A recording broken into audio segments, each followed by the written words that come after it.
It's time for a way too early 2023 Chicago Bears mock draft. Before we begin with this video, I do want to talk about the sponsor of the video, DraftKings Sportsbook. So if you guys don't have a DraftKings Sportsbook account yet, which I'm sure a lot of you guys already do, but if you don't, I have a link down below to sign up. Use promo code DaWindyCity while signing up, and if you do that, you can actually turn a $5 pregame moneyline wager on any NFL team to win this upcoming week, and if that team actually ends up winning, you get $150 added to your DraftKings account. Okay, so if you don't have an account yet, a betting account, it's a really nice promotion to take advantage of and potentially get a really good start to your bankroll, okay, if you want to get into sports betting. And they also have other stuff going on the app too. Okay, I've been using this app for a very long time, as you guys know, and they have something called same game parlays too, which is a pretty cool thing in which you can combine a bunch of different bets in a single game to potentially turn a small wager into a really high winning. Okay, so you can do like a bunch of different bets, for example, passing yards for this player with touchdown score for that player, with rushing yards for that player. If all those things happen in that individual game, you get the payout that you're supposed to get. So definitely try that out. They have a bunch of other bets you can place as well. They have regular spread bets, they have regular money line, they have prop bets too. You can bet on a bunch of different sports, for example, hockey, basketball, basically any sport you can think of is probably going to be on this app. They have a wide variety of sports to bet on, and if you want to withdraw your money, it's pretty easy to do that as well, because DraftKings is an official betting partner, by the way, of the NFL. So very reliable, very secure, very fast and easy to get your money out. And if you're not in a state where sports betting is legal right now, they also have DraftKings Daily Fantasy and DraftKings Rainmakers too, which are two different things, but you can also use those apps as well if you don't or if you can't bet on sports right now because it's not legal where you're currently residing. So go download the app right now. Again, the link to download is in my description box. If you use promo code DaWindyCity while signing up, you can actually turn $5 of bets on any pregame moneyline wager. If that team actually ends up winning, you get $150 of free bets in your DraftKings Sportsbook account. What's going on, guys? I'm back with another Chicago Bears draft discussion video, which I usually don't do this early in the year. It's only December, but I'm doing it super early this year because the Bears only have 3 wins, okay? So the majority of us don't care about this current season anymore. We care more about the draft and the offseason coming up. So I'll be having a lot of draft, a lot of offseason discussion videos out for you guys in the next, few weeks and few months, right? Because that's what we're all focused on right now. And why not do a way too early mock draft? Okay, given the fact that the Bears are probably going to have a top 2 draft pick. I'm recording this video before the game that we're playing on Saturday, so against the Bills, but I'm assuming we're not going to win that game. So we're probably only going to have 3 wins the rest of the year. I can't see a win on our schedule, so most likely we are going to have the number 2 overall pick, depending on how the Texans do the rest of the year. But I'm sure the Texans also are probably not going to win any more games. But whatever the case is, okay, we're probably gonna have the number 2 overall pick. We're gonna have 7 more picks later on in the other rounds, and it's pretty early to be discussing draft, obviously. So like a lot of these projections on where players are going to go, all of that could change in the next couple months, right? Because when the combine happens, when draft discussion happens, when these guys get to actually meet with teams, that's when you actually can kind of create a draft order. So right now it is super early, so don't freak out if I have somebody picked in here that you think is going to go a lot earlier or later, because it's just way too early to predict anything, okay? So a lot of this is just guessing on where these players are going to go. And also in this mock draft, I will not be predicting trades because it is way too early to do that. We don't even know where these teams are going to be drafting. So if you want to trade down with the QB needy team like the Colts or the Panthers, we don't even know where they're going to end up drafting, and that's going to affect how much value we're going to get in a trade down. I do think that it is pretty likely the Bears do trade down. Maybe not likely, but there's a good chance that we can trade down, right? Because Ryan Poles has shown the willingness to trade down. We have a lot of needs on this team, and we don't necessarily we definitely don't need a quarterback right now. So unless you are in love with Jalen Carter or Will Anderson, you could definitely trade back. But in this video, I will not be trading back, okay, because it's too early to do that stuff. And also, guys, in this mock draft, if I don't attack a position of need for the Chicago Bears, don't go crazy, because I'm assuming the Bears will address that in free agency with the boatload of money that we have, okay? The Bears in free agency have more cap space to spend than the second and third highest teams combined, okay? We have 120 million in cap space. So a lot of needs could be addressed in free agency. Obviously, not every single need is going to be addressed this offseason because we have just a vast variety of needs we have to fill. So it's not going to be a perfect offseason. We're not going to fill every single spot, but in this video, I'll be trying to fill in as many spots as I can in this mock draft. So let's begin. All right, with the second overall pick, I have the Chicago Bears going Jalen Carter, defensive tackle out of Georgia. Now, obviously, I did think about going Will Anderson here because both Will Anderson and Jalen Carter they're in a class of their own in this draft at the top. So I think that you can't go wrong with either. But I think that Jalen Carter did have the better 2022 season. Will Anderson had the better 2021 season, and I think that Jalen Carter also fits his defense probably a bit better than a Will Anderson does because Eberflus has been craving a three technique like Jalen Carter. Okay, this guy would be the perfect fit in the middle of our defensive line because of how explosive he is, how athletic he is, and how much of a game record he is on the defensive line. And that's the key word there, guys. Game record. That is what Jalen Carter is. That's what we've been missing on this defense the entire year so far. A guy that can go into a game and just completely dominate the game and, wreck a game plan just by how dominant he is physically and athletically. And that's the thing about Jalen Carter, okay? 6'3", 310 pounds, obviously a very big guy, a guy that's big enough to play three tech in this defense. But more importantly, he's a very athletic and explosive guy too. His first step is insane, guys. Like, you would not think he's a defensive tackle, a big guy, by the way he's able to explode off the line and, to the ball carrier or to the quarterback. Now, obviously, he only has 3 sacks this year. He's only had a career high of 3 sacks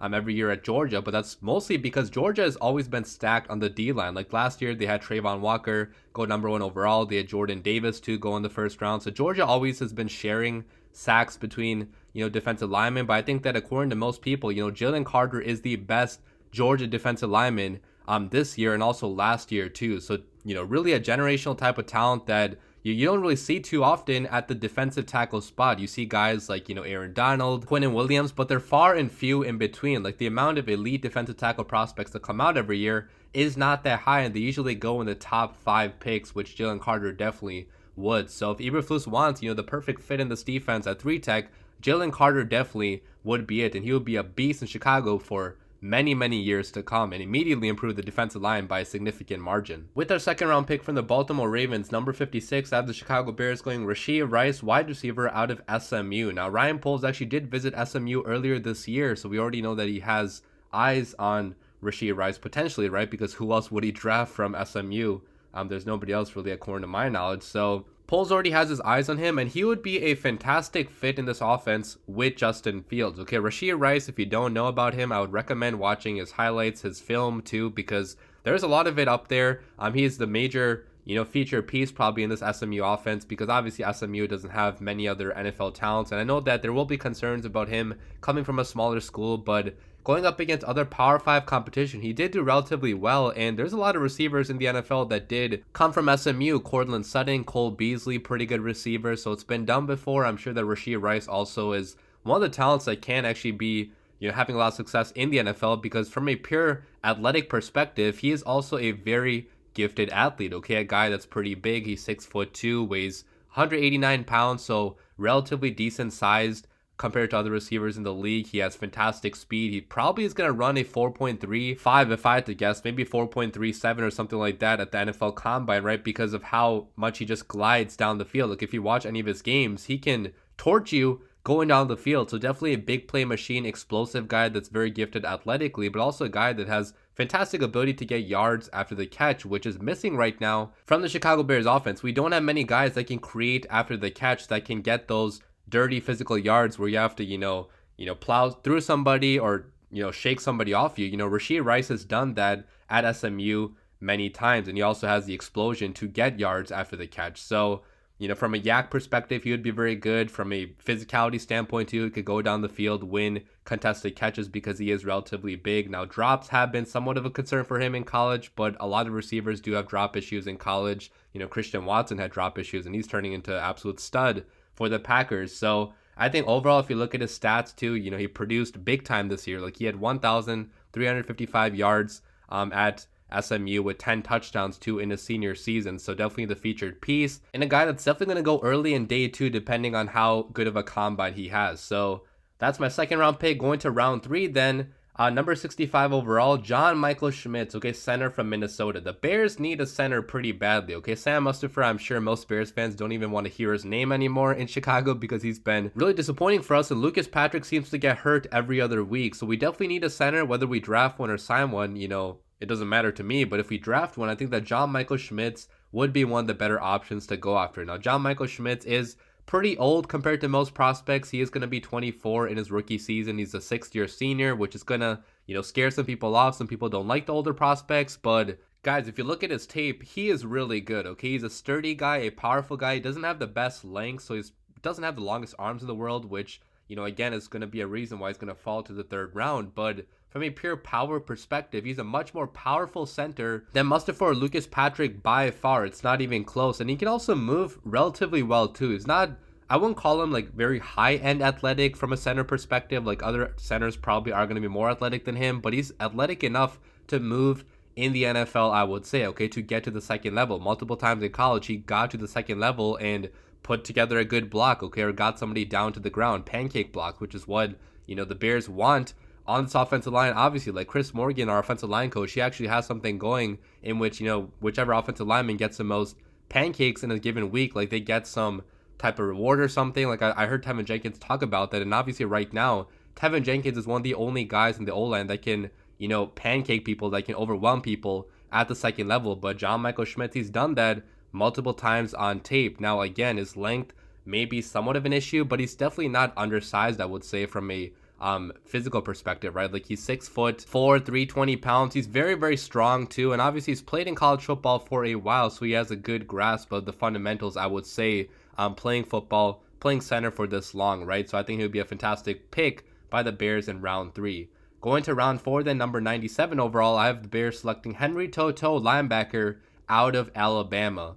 Now the Bears also need a linebacker, right? Because even though Jack Sanborn is playing relatively well, we need other guys around him, okay? Guys that can cover, guys that can also be athletic, okay? Because Jack Sanborn is not the most athletic compared to most linebackers in the NFL. And Henry Toto could be a fantastic running mate next to Jack Sanborn. He's 6'2", weighs 228 pounds. Somewhat undersized, I would say, to play linebacker in the NFL. He's probably not going to be a very good pass rusher, so he's probably not going to be a guy that you send blitzing at the quarterback, but a guy that can play pretty well in coverage, I would say, at the NFL level. Now, that's obviously going to be tested. Like, you never know how it's going to translate to the next level, but he definitely has the instincts and the speed, especially, that I feel like maybe a Jack Sanborn doesn't have, right? Because Jack Sanborn, he's a very good instinctual guy, but he doesn't have the top end speed that Henry Toto does. So I feel like the two would complement each other very well. In regards to run defense, he could definitely use some work. Again, he is somewhat undersized, so that may be somewhat of a problem in this defense. I'm not sure how Eberflus would view him. Maybe as the, will backer, right? A guy that can move side to side, but a guy that, you want the guys in front of him to clear the path for him.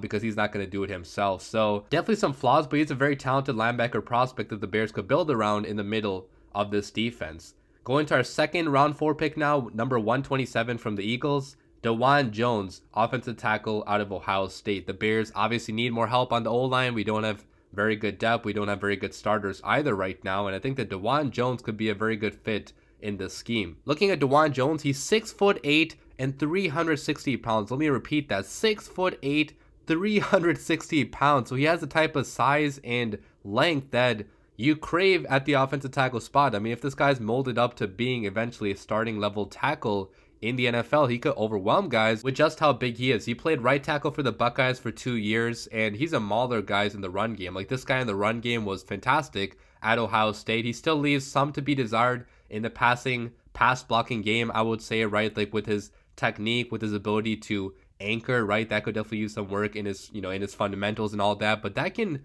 be coached up eventually, right? But you can't coach up 6'8", 360, and the ability to be really good in the run game, that's obviously going to help the Chicago Bears, because right now the Bears run the football a lot, and he's a guy that can move well, I would say, in like a zone-based scheme. So that would be a phenomenal pick for the Bears. Going to our 5th round pick now, number 129, I have the Bears selecting Darrell Nachimi, edge player from Maryland. Now, Nachimi has had a lot of injuries in his college career so far, which is why he's going to fall to the 5th round most likely. He's a very good prospect, I would say, but he's just not been on the field too much for Maryland because he seems to get injured pretty frequently. So definitely a big injury risk for the Bears, but sitting in the 5th round, if you have the opportunity to select this guy, I think I would if I'm the Chicago Bears, right? Because he does have the, the ability to be a really good pass rusher with what he's displayed when he's actually been on the field. So he's 6'4", weighs 260 pounds. He has a very good bull rush, I would say. Like, multiple times at Maryland, he won with this bull rush. He could probably add to his arsenal of pass rushing moves, but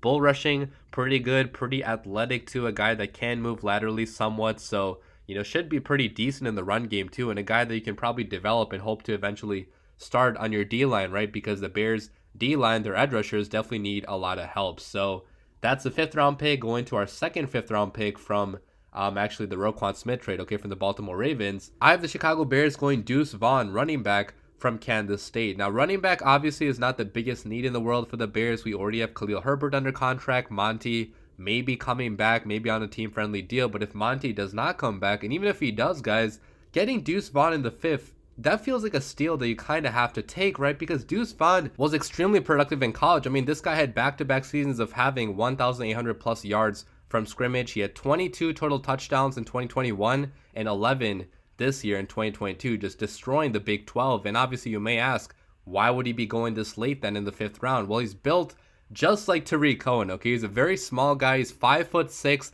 172 pounds, which I know a lot of teams in the NFL probably would not be the biggest fans of, because then there's the concern of him getting injured and he can't really run in between the tackles. But guys, as a pure, threat on this offense, he could be really good for Justin Fields, okay? A guy that can produce after the catch, obviously, a guy that can run routes pretty well, so a very good receiving back. He ran a lot of routes at Kansas State and a very reliable receiver too. And obviously a guy just like Tariq Cohen that is very, very explosive. So if you give him the ball, he's going to bounce to the outside and break off a run for 20, 30, 40 plus yards, okay? And that could be a very, big benefit to the Bears offense to just get another, dynamic weapon in a guy like him. So we'll love to see Deuce Vaughn on the Bears. And then finally, the 7th round pick, 193 overall, I have the Bears selecting Cameron Young, defensive tackle out of Mississippi State. Now, Cameron Young is 6'3", weighs 316 pounds, so definitely a pretty big guy, but a guy that can definitely bulk up probably in the NFL if he wants to,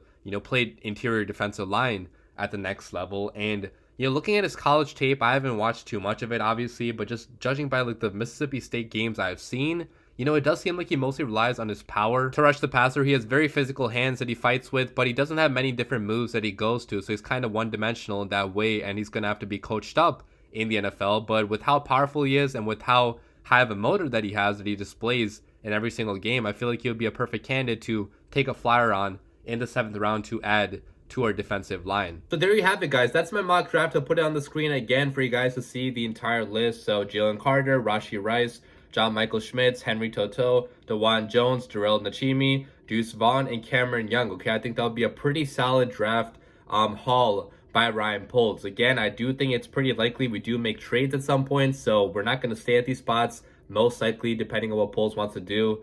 And again, it's way too early to even be talking about draft right now, so a lot of this could change, guys. Don't take this too seriously. Just, kind of just like look at what positions I attack, because I think that's the positions that the Bears will be looking to address in the draft too, okay? Obviously, we need defensive line, we need wide receiver, we need offensive line. So maybe we select different names, but the positions I addressed are probably going to be the same ones we address in the draft come April. So let me know what you guys think about this mock in the comments down below. Leave your thoughts and feedback. As always, bear down.